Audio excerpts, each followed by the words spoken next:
Hi everyone, David here, back with another behind-the-scenes look at theory animation. Now this week, the studio was treated to a masterclass with children's author Robert Harris. He's a Canadian artist, a Blender user, and incredibly inspiring. If you're interested in the process of character modeling or design, this video is for you. Now just before we get to his interview, I have one more thing. It's a sneak peek at the next Ray and Clovis short film.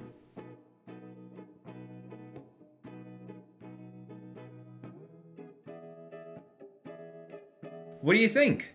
Let us know by taking the Great Theory Animation Survey or by leaving a comment below. Okay, now on to Robert's interview. My name is Robert Harris, and I've been an artist for about 20 years now. I mainly specialize in character design, cartoons, monsters. That's really my passion. I'm going to kind of give you a bit of a background as to why I started doing art. This sort of stems back when I was a kid, where I grew up without my father and my mom for literally 90% of my teenage life. So I was raised by my grandmother, who was very strict, very religious, strict person. So she never allowed us to, have friends and really be out there playing and stuff like that. So for me, art has always been like a therapy, in my life. It has sort of been there where nothing else has. So I will always, imagine, what my friends are doing, or just really, spend my time writing, reading. So my imagination was really all I had to, rely on. So it sort of have became like my livelihood. Drawing and stuff like that is not something I'm really good at, but, really visualizing a character in my head, expressing my feelings to my characters, that's really what I'm good at. So that's what I do. So my process is very, very simple. I don't like complex workflows. So when I approach my characters, it's from a very, very simple personal standpoint. I really think of how can I, explore my inner thinking, my imagination. How can I, inspire people through my life? Because it's all I really have to go on. And I try to sort of, bring a part of myself into my work. So my ideas are really all from my head. Very rare do I use reference. Very rare do I, look at other people's work and copy or do anything of that nature. I just simply work off my own emotion, my own instinct. All right, let's bring up my other window here. So basically, my process is I enjoy box modeling. So I really start just from a cube, and I simply just start building form. I love messing with shapes. I'm really big on that. I believe it's what really distinguishes a character is basically, its body shape, it's the way it looks, its posture. And that's the first thing I start with. And I just simply start adding little details that I need, because with this kind of style and format, I'm able to just add details where I want to. It's not clustered or it's not jumbled up or anything like that. So I can work freely, but my imagination, I don't need to always check reference or, be bogged down by all that kind of, detail and stuff like that. So I just work freely and I save incrementally. So if I extrude some ears, I'll save it. As I move along and I add the nose and I add some feet, I'll save it. And the reason why I work like this is when I create characters like this in this format, I can go back and I can take these same different stages and I can make a new character. So I always have, sometimes when I create one character, I have like maybe 5 I can make from this initial design. So I like to go through the incremental way of saving, and if I don't like something, I go back. And as I go along, I add my details, and if it works, I continue. If it doesn't, I go back and I start over. And I work until I have a finished model. So I just basically added the new wireframe modifier, so I can sort of show you the underlying wireframe of how I work. So because I do this very simply, I love to to sort of model in rhythm, if I want to say so. Like just like in live drawing, where you do like gesture drawing, and you sort of just make the form of out of a gesture. It's sort of take that technique, and I work and I model in that fashion, because I like when my model sort of it's standing still, it's a still image, but it sort of have a, you can always visualize it moving. And one way of doing that is that I model in what I call rhythm, and I'll explain what I mean by that. And as I draw the lines, so you'll see what I mean. I love to have sort of my curves flow. To me, this really adds nice form. It adds posture. As I model, you see my wires sort of have this kind of a bending kind of feel to it, round kind of feel to it.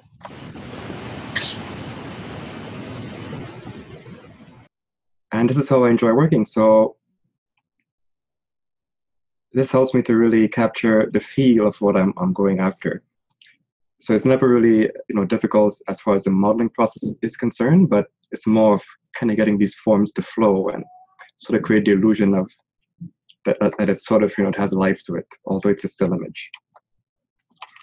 All right, let's erase this. My other layer, I'll try and cover some materials as far as to how I add the materials onto my models. Right. When it comes to materials and stuff like that, I've been working on this for a very long time. I would say for the past 4 years, because that's how long I've been using Blender. I'm very new to it because I used to work mainly with splines, this program called Animation Master. So I'm not too familiar much with polygons, but over the past 4 years, I've sort of kind of developed a workflow with it, and it works for me. All right. So the materials on my models, I use 2 different types of materials. One is a very basic material, which involves the node setup of for diffuse, velvet, and a mix shader.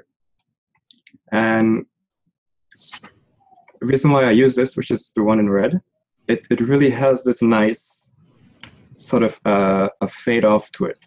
So you see the main color, and this sort of fades off, and it has this nice kind of a rim kind of light to it, which really for me adds a lot of finish and character to to my characters that I make. And so this is a very basic setup. The other one is a little bit more complex. See if I can make it a little bigger here. Right. And this basically consists of 2-inch shader, diffuse, mix shader. There's a glossy, and there's another 2-inch shader, which sort of blend into 2 mix shaders and into a final mix shader. And then on top, I have I'm not sure how to pronounce this, but I think it's a Fresnel node setup. So basically what this Fresnel node does, it sort of makes the material of the character sort of react to the environment. And that's something I really like about this material, because compared to the one in red, it sort of have this nice kind of a glow, it kind of glows, it has this kind of a glossiness to it. And when I apply this to my character within the environment, it sort of reacts to the background, to the lighting, which to me adds more life to it. So to sort of enhance that material, all I have is basically a studio setup. And these are my lights that I use here. So I just use two planes. And I have a point light that sort of sits directly in front of the model. So what this will do from the side view, I have the lights pointing down.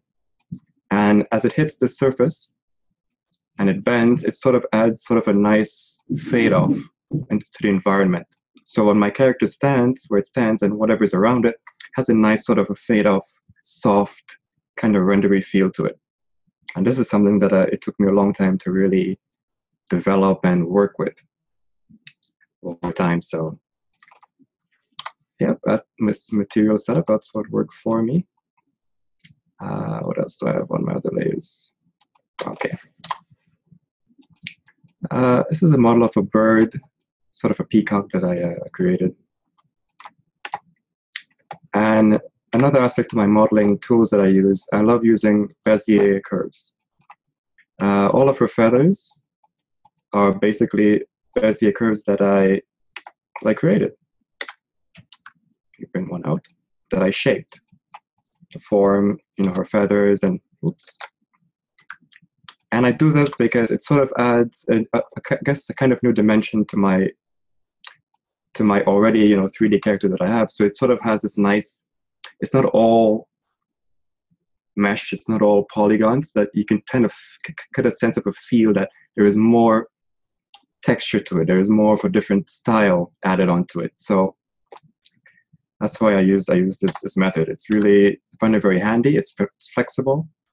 It allows me to really go in and add really nice fine details that I really won't be able to do with polygons themselves. It renders faster and a lot more easy to manipulate. All right. So what else I have? Yeah. Okay, I'll go back to this. This is an old model that I worked on, probably when I first started Blender. And just to demonstrate the whole edge flow and the rhythm again that I was talking about earlier. Just having your edges sort of flow right through your model really adds a lot of character, it really builds the form. And this is something I really like when I observe other people's work, and it's the first thing I look for, how they handle these shapes and how they translate into 3D, into the character's form and give it life and substance. So yeah. How do you go about planning that flow, or do you plan it? I don't plan it per se. I sort of make it up as I go along. Okay, so example. I will start with this simple shape that I have here. So basically, if I wanted to create, let's say, an eye,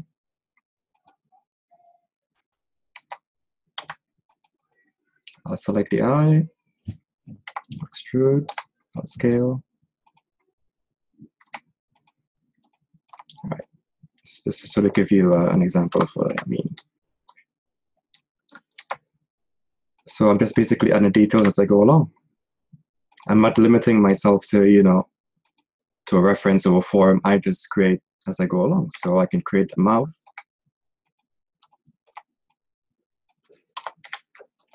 I can go and I can create the ears. Oops.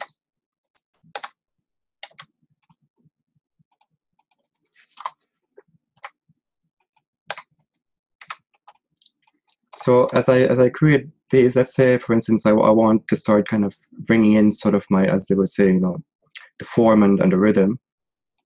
I will start doing that right now from the early stages. Just really blocking out and sort of having edge flows going in.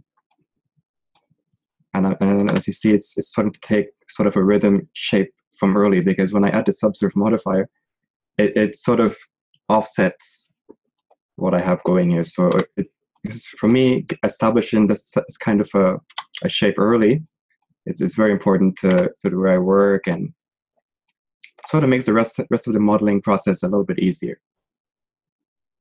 Okay.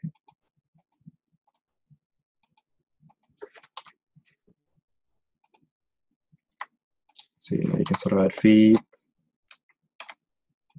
and so forth. So now when I add the subsurf modifier, as you see, it sort of offsets what I had there originally. So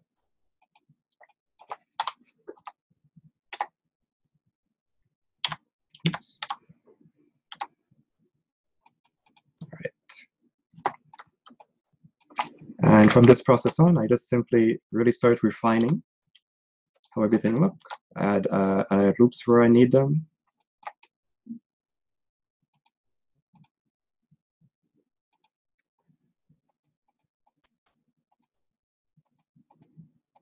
Okay. really tightening up, the rings wherever, I need to add details, I do. If I need another loop cut, I'll do that. And again, it sort of all blends into the whole workflow of really getting, rhythm into a character, and it just makes them feel alive from the early stages. Because sometimes you'll start modeling and you don't really get a feel for the depth or if it's going anywhere. And for me, I really need that kind of feedback early as I work. So by really bringing in those lines and bending things and shaping them and curving them, I'm really getting early feedback as to how this character will turn out. So when I get to the finished form, it's no surprise. It's no mistake or anything of that nature. So while I'm working like this to get to the final product, I'm already visualizing what I'm adding to it. If I'm going to add wings to it, if I use my basically what I have here is a shrink wrap, which is one of my favorite modifiers, that I use to sort of add like clothing, or like sort of like a superhero that has a mask on and stuff like that. It really helps when I use the shrink wrap modifier. So these are all things I'm visualizing as I'm creating. So I never really have a finished product in my head. I just go along with whatever feels natural to me. And this way it keeps my models fresh and unique instead of just copying someone else's, work or what they do. Because I'm very, very big on originality and really, harnessing my own model, my own way of working. So I don't really follow tutorials. The only things I look at tutorials for is for like technical aspects of things. How do I use a camera? How do I render something? What's this node setup? But as long as I understand how that works, the modeling part of my style and my workflow is totally developed on my own. I found my own way to working with my models, because I really don't like, copying other people's workflow. I really like to develop my own style. So all my models have this continuity to it. So when you look at it, you can tell it belongs to me. So I would say that's pretty much it as far as models are concerned. I'll just color a little bit of the color aspect of things. Because of how I created the materials and the way they react to the environment, the colors and the material react differently. So for instance, the yellow ball that I have here, because it has such of a glossy material to it, and that Fresnel material on it, that node, it adapts to the environment. So if I change the color of it, for example, let me go bring it up.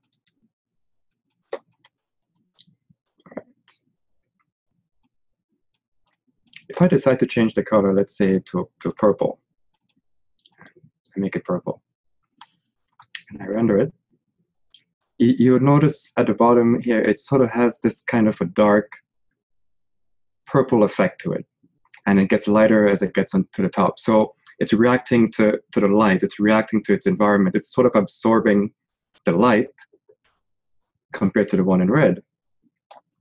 Get rid of these strokes. It sort of stays stagnant. There is a bit of fall off to it, but it's not, you can tell it's not really absorbing the environment. It's not doing anything really besides just the basic material. So I use this depending on what kind of a look I want. If it's just a basic, moody kind of feel to it, I stick with the basic material. If I want something to have a bit more life, a bit more, fun or colorful or bright, I will go with the other material that I have here. So it all depends on how I feel and all that. So coming back to the color here, I love using basically unconventional colors in the sense that I don't follow the complementary sort of a blending way, of doing things. I like to go opposite completely. And what I find that does is it allows me to really make my models pop. So when the audience is viewing the model, they sort of have this preconception of the way something looks, the way color works to some degree. So when they look and they see something totally different, it stands out. It it stands out from what they already know and what they already perceive.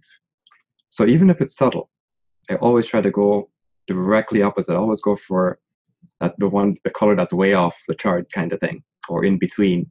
I never really follow the actual code, as you would say, I guess, of color theory. And I find that really works for me. It really allows my models to stand out and to... Let me just pick up my gallery here. All right. Even from afar, if it's on a tablet or on a device of some sort, when you look, it sort of pops up, it pops off the page.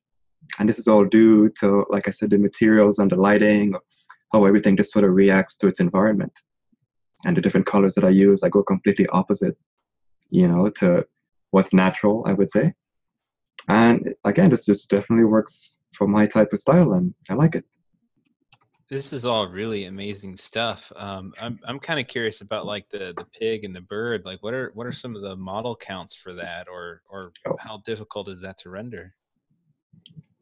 Well, before I add the subsurf, as you can see here, it is very low poly. I don't ever go beyond. Let's see, when I start, I don't go beyond maybe 500 to 600 polygons. Everything is naturally low poly. And what this does, it sort of gives a clean feel to the model. I see a lot of models where you look and they have all this detail, and the mesh is it's so dense. And I cannot work like that. I really find this simplistic approach to having my lines flow and the edge flow really carries over into the overall rendering and appearance of the model, because it does matter. It surely does matter. And the rendering on this, my machine is not that great. I run an i7. I think it's 3.4 gigahertz. And this takes roughly 2.5 minutes to render at like 300 samples. So it's not overly complex at all. This is one of my characters I made for one of my upcoming books. He's the protagonist. His name is Howie. And for me, I really like that blue kind of color theme that I use here. So I applied the same, I can't say the name, I believe it's the Fresno, for however you say it. It can be Fresno or Fresno. Okay, for now. And you'll sort of see the same kind of effect on his clothing, where you have the main kind of dark blue, but it sort of fades off into this sort of a rim effect. And this all ties into the whole color flow. So I chose yellow to go with this because this makes the character pop without him sort of fading into the background, because blue is sort of some people may say it's sort of a dismal color. It's relaxed. It doesn't really, pop into your eyes, So it sort of sits and it sort of blends into its background or its surroundings. So by me adding this yellow, it brings out the blue. I'm not trying to heighten the blue color itself. I'm using other colors to bring out those colors that are sort of mild or relaxed, as you would say. So, for example, with Clovis, he's blue, but the blue is very dark. So while it's recognizable, it's very hard to sort of, how can I put this?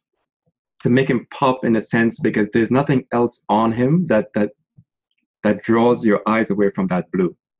So if you want to probably add this kind of a rim kind of effect to him, it sort of adds a gradual kind of a radiance to him.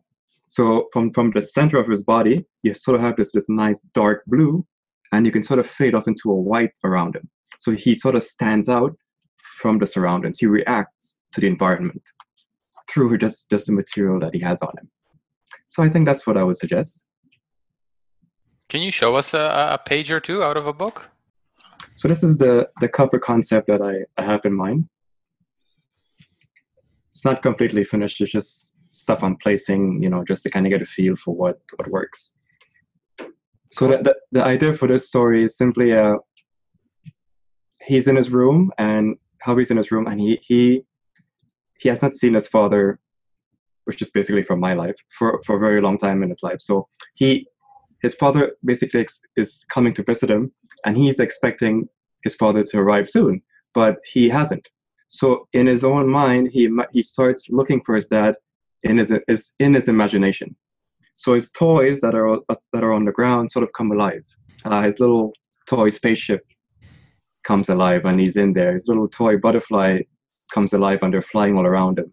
And all of a sudden, his ship has wings, and he flies out of his home, and he's into the forest, and he goes on this adventure. So Nice. yes, so I really try to have models that support the thoughts of my character. They're not just there just because. It's not a force or an environment just because it is. I try to sort of breathe life. So when you move along, when a character moves along through its scene or its environment, it belongs. It sort of has an effect, which I believe people have an effect in life, and when they go through life, because you're a powerful entity. So when you go through life and you interact with people, you are leaving your fingerprints. You're leaving a part of you. A part of you is out there. So I try to sort of breathe this life into my character, where wherever they go, the environment reacts to their presence. So I'm not really into rigging and all that stuff, but I do just enough to sort of add a subtle pose or whatever I need. I use a lot of shape keys and little things like that. Man, this is awesome. Thank you. Thank you for sharing all of your work and your process with us. You're welcome. Thank you for having me. Thank you, Robert. It's awesome. Thank you very much, Robert. Like David said, you're blowing our minds right here. It's amazing. Thank you. I hope you enjoyed our masterclass with Robert Harris. If you'd like to see more of his work, check out his site right here. Now, as always, don't forget to subscribe to see the latest and greatest of theory animation. Leave a comment below or take the survey, and be good. Until next time, I'm David Andrade from Theory Animation.